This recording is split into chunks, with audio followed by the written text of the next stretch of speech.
संध्याकाळचे 5 वाजता आहेत। नमस्कार, मी गुरुप्रसाद जाधव आणि आता वेळ झाली आहे ती पुढारी न्यूजवरती चर्चेचा झुरळा उडवण्याची। मुख्यमंत्री एकनाथ शिंदे हे स्वित्झर्लंडमधील दावोसच्या दौऱ्यावरती होते। दावोस इथं जागतिक अर्थविषयक परिषद पार पडली आणि या परिषदेसाठी मुख्यमंत्री गेले होते। दावोसमधून मुख्यमंत्र्यांनी महाराष्ट्रासाठी मोठी गुंतवणूक आणली आहे। 3,53,000 कोटी रुपयांच्या गुंतवणूक करारावरती स्वाक्षरी झाल्याची माहिती आहे। दावोसवरनं परतल्यानंतर मुख्यमंत्री शिंदे यांनी असं म्हटलंय की गुंतवणुकीचे हे आकडे बघून विरोधकांचे डोळे पांढरे पडतील। तर विरोधकांनी सुद्धा विशेषतः ठाकरे गटानं सुरुवातीपासूनच दावोस दौऱ्यावरनं टीका केलेली होती आणि त्याला आज मुख्यमंत्री शिंदेंच्या शिवसेनेनं बॅनर्सच्या माध्यमातून सुद्धा जोरदार उत्तर दिलंय। पण मुळात महाराष्ट्राला हा दावोस दौरा पावला का, यातून महाराष्ट्राला नेमकं काय मिळालं यावर बोलायला हवं। दावोस महाराष्ट्राला पावलं, हाच आहे आज आपल्या चर्चेचा विषय।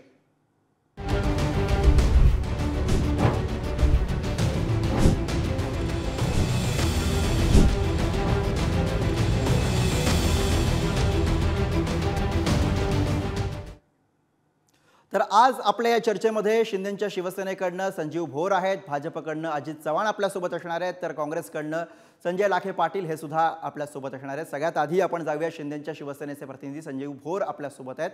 एकीकडे सुरू असलेली टीका म्हणजे दावोस दौरा जेव्हापासून जाहीर झाला, जेव्हापासून मुख्यमंत्री एकनाथ शिंदे दावोसला जाणार असं घोषित झालं, तेव्हापासून खरं तर ठाकरे गटानं तुमच्यावरती टीका करायला सुरुवात केलेली होती। या दौऱ्यावरती अनेक आक्षेप खरं तर आदित्य ठाकरे यांनी सुद्धा नोंदवले होते आणि त्यानंतर हा दौरा जेव्हा आता संपलेला आहे तेव्हा तुमच्याकडनं शिवसेनेकडनं अशा पद्धतीनं बॅनरबाजी करून बॅनर्स लावून हा दौरा कसा यशस्वी झाला हे सांगण्यात येत आहे। काय मिळालं नेमकं महाराष्ट्राला या दौऱ्यातनं?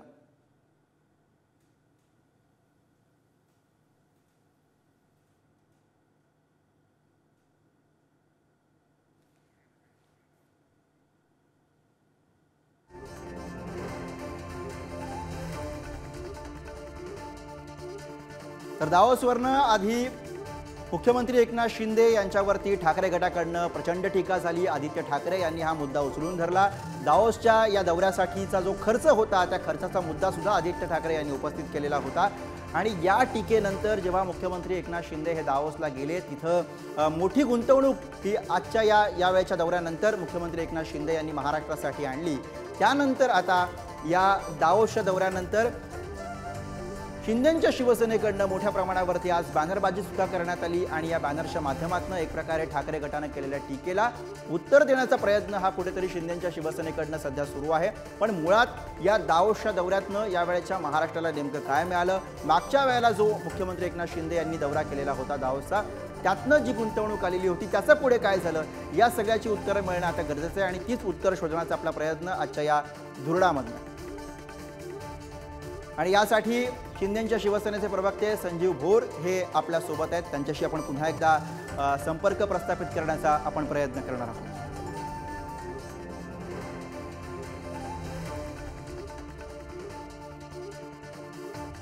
संजीव भोर यांच्याशी आपला पुन्हा एकदा संपर्क झालेला आहे। संजीव भोरजी, मुळात प्रश्न सगळ्यात आधी हाच आहे की दावोसच्या या दौऱ्यामधनं या वेळेला महाराष्ट्राला नेमकं काय काय मिळालं?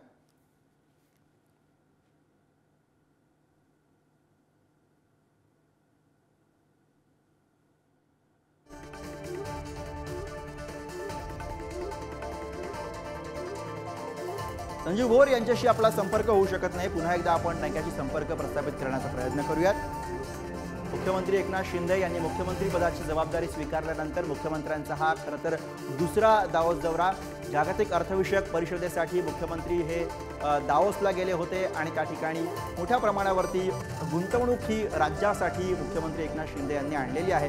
पण जेव्हापासूनच मुख्यमंत्री एकनाथ शिंदे यांचा हा दावोस दौरा जाहीर झाला तेव्हापासून आदित्य ठाकरे यांनी खास करून या दावोस दौऱ्यावरनं त्यांना लक्ष करायला सुरुवात केलेली होती। अनेक मुद्दे त्यांनी उपस्थित केले होते। या दौऱ्याच्या खर्चाचा मुद्दा सुद्धा आदित्य ठाकरे यांनी उपस्थित केलेला होता आणि त्यानंतर आता जेव्हा मुख्यमंत्री एकनाथ शिंदे हे जवळपास 3.5 लाख कोटीच्या करारावरती स्वाक्षरी करून जेव्हा गुंतवणूक घेऊन या ठिकाणी महाराष्ट्रामध्ये परतलेले आहेत तेव्हा मोठ्या प्रमाणावरती अजित पवार गटाकडनं या ठिकाणी बॅनरबाजी करत कुठेतरी शिवसेनेला उत्तर देण्याचा प्रयत्न करण्यात येतो। अजित चव्हाण भाजपचे प्रवक्ते आपल्या सोबत आहेत। अजित चव्हाण यांच्याकडे थेट आपण जाऊयात। अजित चव्हाणजी, मुख्यमंत्री एकनाथ शिंदे यांच्या या दावोस दौऱ्यामधनं महाराष्ट्राला नेमकं काय मिळालं?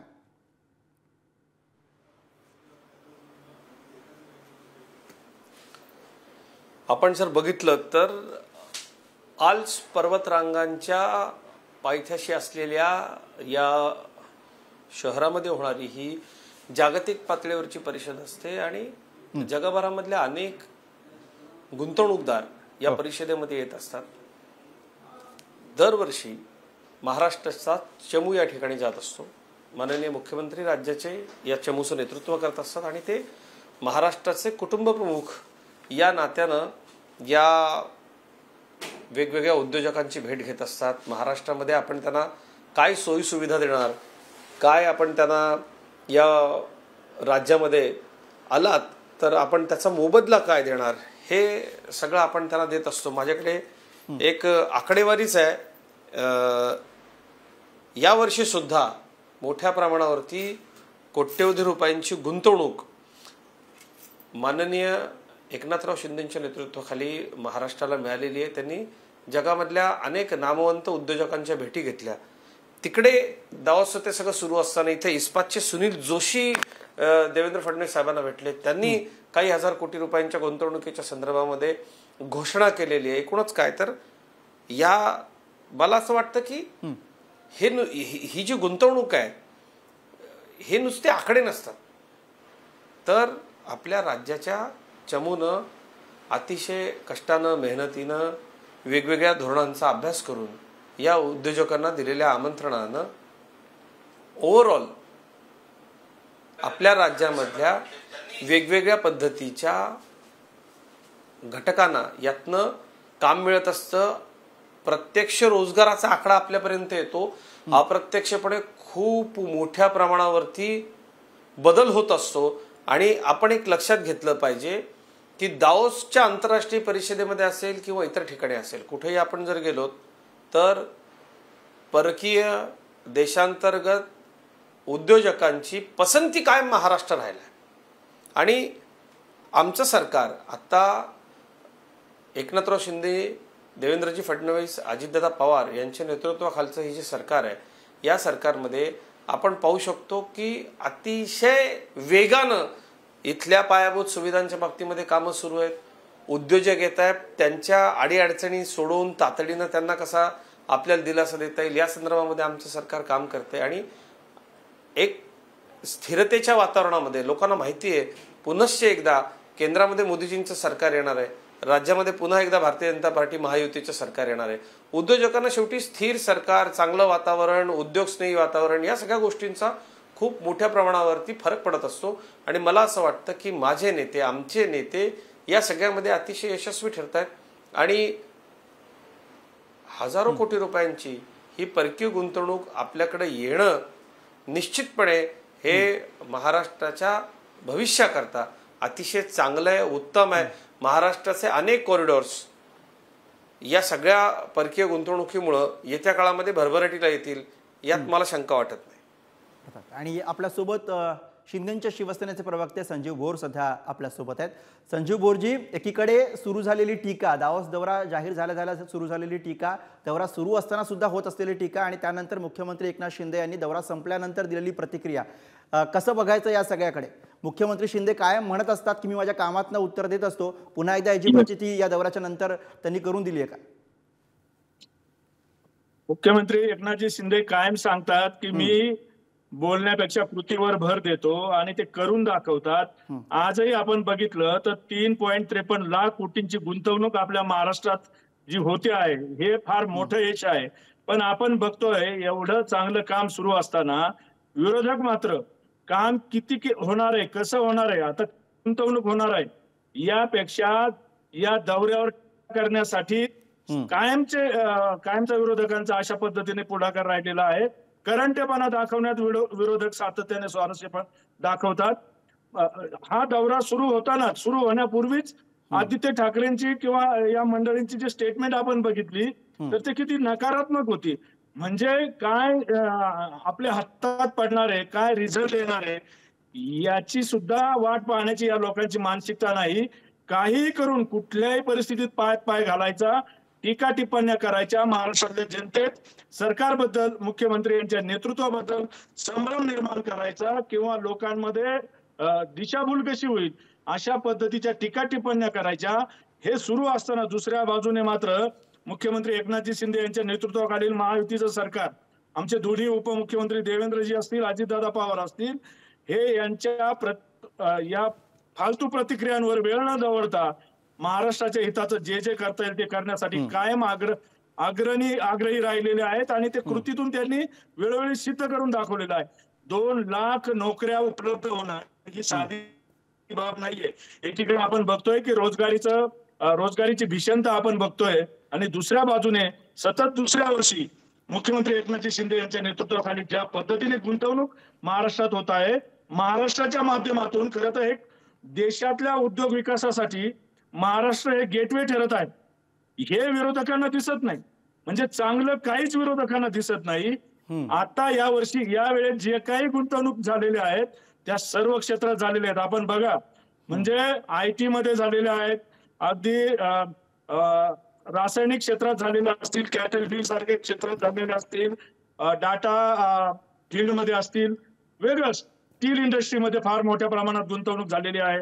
म्हणजे सर्व क्षेत्रात गुंतवणूक आणण्यात मुख्यमंत्री यशस्वी ठरलेले आहेत. अशा वेळी महाराष्ट्रातल्या विरोधकांनीही महाराष्ट्राच्या हिताचं जे पाऊल या ठिकाणी मुख्यमंत्र्यांकडून अतिशय भक्कमपणे टाकलं गेलेलं आहे त्याचं कौतुक करायला पाहिजे, स्वागत करायला पाहिजे. मात्र एवढी उदारता आणि एवढं मोठं पण महाराष्ट्राच्या विरोधी पक्षात नाही. येनकेनपणे कपाळगरंडेपणा दाखवायचा, टीकाटिप्पण्या करायच्या, अडथळे आणायचे आणि कुठल्याही परिस्थितीत हे चांगल्या बाबी जनतेसमोर जाणार नाही त्याच्यासाठी आटापिटा करायचा, हे विरोधकांचं धोरण राहिलेलं आहे. मात्र महाराष्ट्रातल्या जनतेला हे सर्व व्यवस्थित कळतंय आणि म्हणूनच आज मुख्यमंत्री एकनाथजी शिंदे. अजित चव्हाणजी, हा तुम्हाला बोलायचं आहे पण प्रश्न सुद्धा आपण लक्षात घेऊयात की आदित्य ठाकरे यांनी जे काही आरोप केलेले आहेत त्यातला एक महत्त्वाचा आरोप तो म्हणजे ते म्हणतात की त्यांनी सरकारी यंत्रणांना हाताशी धरलं आणि हा जो काही खर्च होणार होता, वाढीव खर्च होता, तो मॅनेज केला, अशा पद्धतीचा आरोप, अशा आशयाचा आरोप हा आदित्य ठाकरे करतात. अजित चव्हाणजी.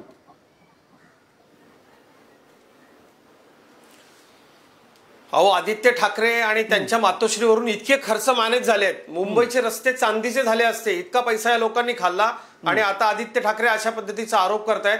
ठीक आहे, काय असतं की नामदार एकनाथराव शिंदे त्यांच्यासारखे बॉम्बे स्कॉटिश स्कूलमध्ये शिकलेले नाहीयेत. एकनाथराव शिंदेंना जनतेची भाषा बोलता येते आणि जनतेमध्ये ते अतिशय चांगलं बोलतात आणि जनतेसाठी काम करतात, म्हणून जनतेने त्यांना डोक्यावर घेतलंय. यांच्या बाबांसारखं त्यांनी घरात बसून सरकार अधिकाऱ्यांच्या भरोश्यावरती सोडून दिलं नाही. त्यांनी आरोप केला की पुढे काय झालं. अतिशय महत्वाचा माझं या ठिकाणी सांगणं आहे, न्यू एरा क्लीनटेक एनर्जीचं नाव त्यांनी घेतलं. मागच्याच आठवड्यामध्ये याच कंपनीच्या प्रवर्तकांना मी मुंबईमधल्या एका पंचतारांकित हॉटेलमध्ये भेटलो. त्याचं कारण असं होतं की चंद्रपूरमध्ये राज्य सरकारने त्यांना 1600 एकर जागा तिथे अलॉट केली. त्याचं पत्र काही दिवसांपूर्वी मिळालं. त्यांनी राज्य सरकारचे माननीय देवेंद्रजींचे आभार मानले. ते स्वतः मालक जे आहेत त्यांच्याशी 20,000 कोटीची गुंतवणूक त्या माणसानं महाराष्ट्रामध्ये आणलेली आहे. आदित्य ठाकरेंना एक कळलं पाहिजे, ते जबाबदार मंत्री होते, की फक्त नुसते जसे सामनामधनं ते शब्दफेक करत असतात तशी शब्दफेक करणं नुसतं सोपं नाहीये. करार झाला, करारानंतर प्रत्यक्षात MIDCच्या ताब्यामध्ये असलेली जागा त्यांना दिली गेली आणि तिथे माननीय नरेंद्र मोदीजींच्या संकल्पनेमधला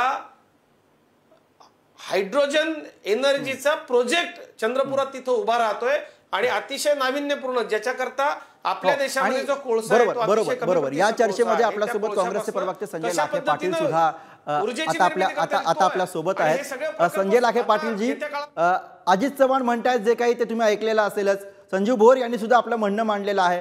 मुख्यमंत्री एकनाथ शिंदे यांच्या या दावोस दौऱ्यानंतर आकडेवारी त्यांनी समोर दिलेली आहे. ते म्हणतात की विरोधकांचे डोळे जे आहेत ते आकडे बघून पांढरे होतील. किमान आत्ताच्या समोर आलेले आकडे गुंतवणुकीचे 2 लाख या ठिकाणी रोजगार निर्मिती होणार आहे, हे सगळं चित्र बघता महाराष्ट्र पुढे चालला आहे हे मानायला तुम्ही तयार आहात का विरोधक म्हणून?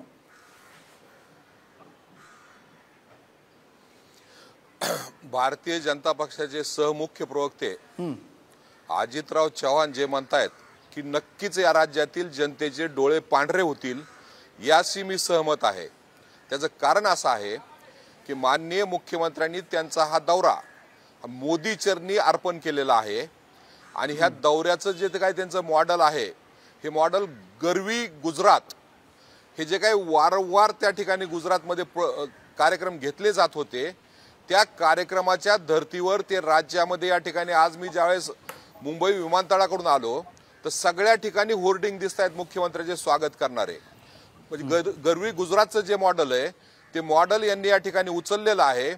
आणि आपण जर वस्तुस्थिती बघितली तर वारंवार आणि वर्षोनवर्ष गरवी गुजरातमध्ये लाखो करोडचे आकडे फेकले जात होते, लाखो करोडची या ठिकाणी इन्व्हेस्टमेंट सांगितली जात होती.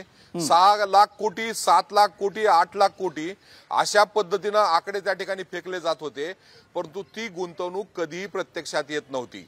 परंतु त्यामध्ये आणि यामध्ये एक मूलभूत फरक असा आहे, गरवी गुजरातला कार्यक्रम घेण्यासाठी तो कार्यक्रम गांधीनगरला किंवा अहमदाबादला घेतला जात होता.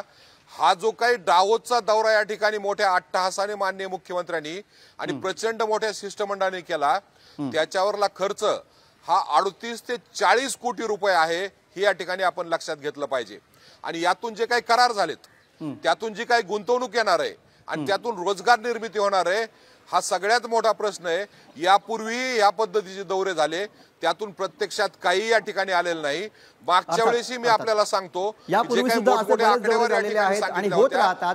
पण इथं मुद्दा हा आहे की महाराष्ट्राला सध्या गरज आहे ती उद्योग जेव्हा महाराष्ट्रामध्ये येत आहेत तेव्हा एक स्थिर सरकार महाराष्ट्रामध्ये असणं हे फार गरजेचं आहे. कारण ज्या पद्धतीनं महाराष्ट्रामध्ये मागच्या काही महिन्यांमध्ये अक्षरशः आपण फुटाफुटीचं राजकारण जे बघितलेलं आहे, एक पक्ष फुटताना दुसरा पक्ष फुटताना आणि सरकार स्थापन होताना आपण जे काही बघितलेलं आहे, ती सगळी परिस्थिती ही निश्चितपणे महाराष्ट्रातल्या उद्योगांच्या स्थैर्यासाठी अनुकूल नाही, हे कुणीही सांगू शकतं. आणि म्हणूनच अगदी शेवटाकडे आपण जेव्हा आलेलो आहोत, मुख्यमंत्री शिंदे यांच्या दावोस दौऱ्यातनं महाराष्ट्रासाठी जवळपास 3.5 लाख कोटींच्या गुंतवणुकीचे करार तर झालेत. विरोधक टीका करतायत, मुख्यमंत्र्यांनी त्यांना उत्तर दिलेलं आहे. पण या गुंतवणुकीमधनं मुख्यमंत्री म्हणतायत त्याप्रमाणे राज्यातल्या बेरोजगार तरुणांना रोजगार खरंच मिळो, हीच आपण अपेक्षा करूया. आणि याच नोटवरती आपल्या या आजच्या चर्चेमध्ये आपण इथेच थांबतोय. मान्यवरांनी आज या चर्चेसाठी आपल्याला वेळ दिला, त्यासाठी त्यांचे आभार. बघत राहा पुढारी न्यूज.